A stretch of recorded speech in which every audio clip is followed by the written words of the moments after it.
So from time to time, people ask me, how do you store SMD parts? So you might get a bag of parts from DigiKey, and you get these are 50 ohm resistors, I guess, 49.9 ohm resistors, and they kind of come, so usually these come in really, really long reels, 5,000, 10,000 parts, whatever, and then DigiKey will just cut you off a strip. And so here's a strip of parts. You can see all the little parts in here, and then they'll just throw them in a bag. And so you can have a whole bunch of bags laying around and have no sorting to them and be in a big mess. Okay, so that's number one. You might say, okay, well, I'm going to just take a bunch of parts that I know are from my project. So these are just certain values for a particular project, and I need 20 parts. This will get me going, and put them in a bag, and okay, and then you can mark on them what the values are. So 137K ohm resistor, 40.2K ohm resistor, you can just put them in a bag. That's one way to store them. You can buy resistor kits online. So here's a resistor kit that I bought, and it's just a whole bunch of values, and this is their writing. So 100K, 130K, 150K, blah, blah, blah, 220K, 390K. So I organized them. So these are 100Ks, and these are 10Ks, and these are 1Ks, and then these are something else. Oh, these are 1 meg, 2 megs, 3 megs, 4.7 megs. So these are megs. So there you go. So now they're organized. I put a cable tie on them, and you buy a kit and you get so many, 10, you get like 50 of each or something like that. So, again, this is their writing, 1K, 1.3, 1.8, 3.9. Anyway, you get different values. And so that's how I organized for a while. I had just these things out. Okay. You can buy books. So here is a book of parts. It's a sample book. I don't know what that says. This says resistor book 0805s, and that's just another thing, is what size do you want? So you might have like a set of this for 0402s, 0603s, 0805s, 1012, whatever you want, right? You might have different sets of these. You might get a sample book. So sample book has those little strips in it, kind of cut down, and then put in a little flip book here, ring bound book. And then you can come down, you can say, okay, I've got a 360 ohm resistor, 1%. So that's how you're organized. So a lot of people like these things. So these things are handy. You can have a whole bunch in the book. This is a very good way to organize it, I would say. Okay. I used to buy parts on reels. I could go to the junk store that's now closed, but they would sell scrap from assembly houses, and so it might be a 5,000 spool of parts, but maybe there's only 1,000 left on the reel, right? Or maybe there's a whole reel. Anyway, it didn't really matter. They sold them for $1 a reel, just $1 a reel. And I would buy as many as I thought I could handle. And then what I did was I got these little boxes. I know everybody's fascinated with the little boxes. Now, a word of warning, these aren't the greatest thing. They're okay. They're actually little bitty boxes that go together. So this is the box, and then you can link them together, kind of like Legos, and you can make them into any size of module that you want. And then I made little labels for them. Now, the word of warning here is these are little spring-loaded things, and they break. They can get kind of bound up in there, and there's a little plastic spring, and then anyway, they can break. So a lot of times you'll have to upgrade, get a new box because your old box broke. And the other thing that can happen in weird ways is that they just kind of open up on their own. I don't know why. Maybe just handling them, putting your fingers on them, maybe you accidentally just flip one open, or if you drop these things, they probably will spring open. So yeah, but you can see that I have filled this guy up. So this was like a reel of 5,000 parts. These are 603, so these are teeny tiny, and that's like 5,000 parts all in that one little reel. So that was $1 worth of parts. And so all of these are kind of full because they were mostly on a spool that I bought used. So I'll put in the search term down below. I don't remember what it is. It's a strange search term to find these boxes. And I always have to rediscover that search term. So you can have different sizes. So these are 0603s.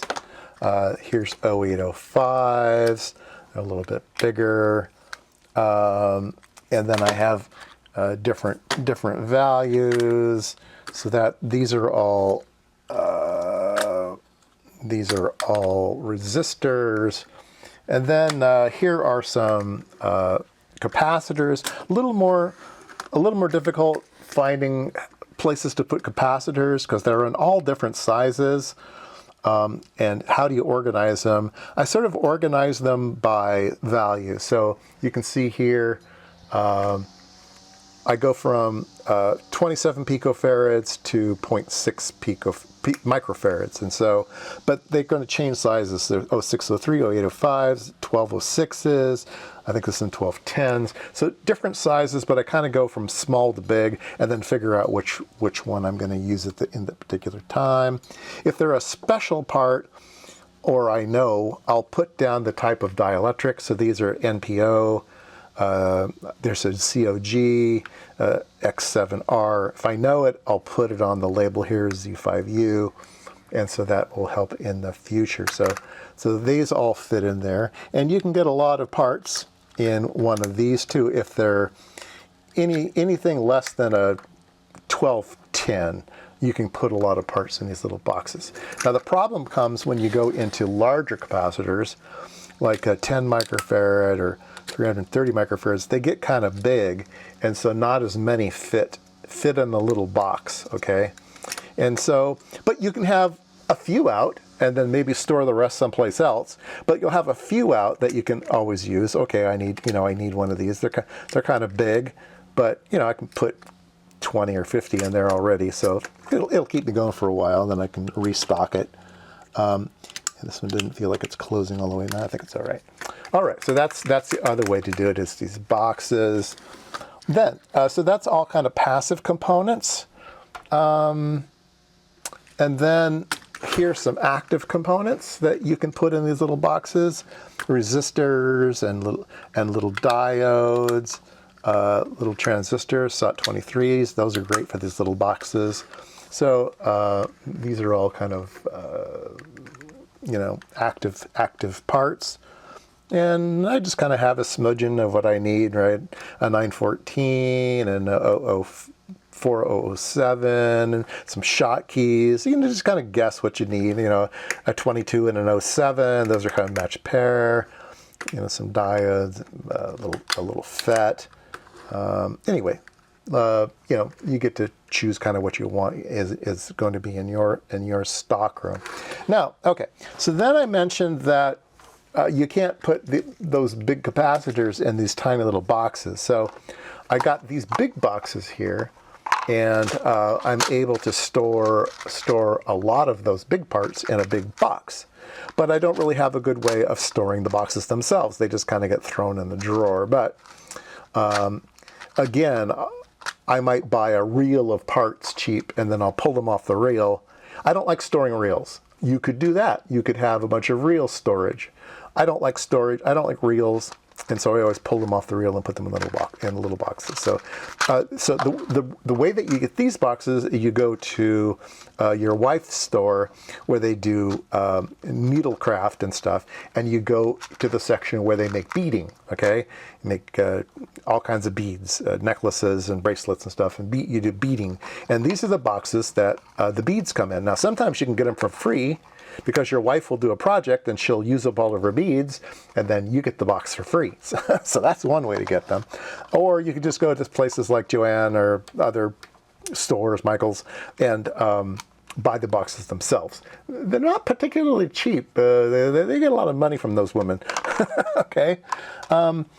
So again, like I said, I don't really have a good way to store these big boxes, but I found another box that I do like, and my wife actually gave me the first one. She says, I'm not doing beading anymore. Do you want this box? And I go, yeah. And it was this box. And I go, oh, great. It's a box in a box. So there's a box, and then there's little boxes inside the box, okay? And so these are kind of like mints, you know, little boxes. And so I really like this. In fact, I like this so much, I bought a couple other ones. And so you can see these are kind of half full. But yeah, I do like these. Some people, either this or this, are going to complain that they're not static safe. So if you're all freaked out about static electricity, I'm not, then go ahead and do what you need to do. But in all my years of running with electronics and asking friends of mine who were double E's all their life, not many people zap parts. It's very, very rare. Anyway, so that's just my rant on that. But these are not static safe, so just be aware of that. But I do put some parts in here. I put some passive. I put my tantalum, so I have some nice tantalums here, 1 microfarad up to 330 microfarads. So that's a nice way to store them. And then I have some active parts, some strange ICs and stuff that I just happen to have a reel of, so I just pulled them off and put them in here. We can just kind of look at one of them. Here's a box of funny little ICs. Here's some fake op amps from China. Here's some TL072 real ones, and so I have a few in there, right?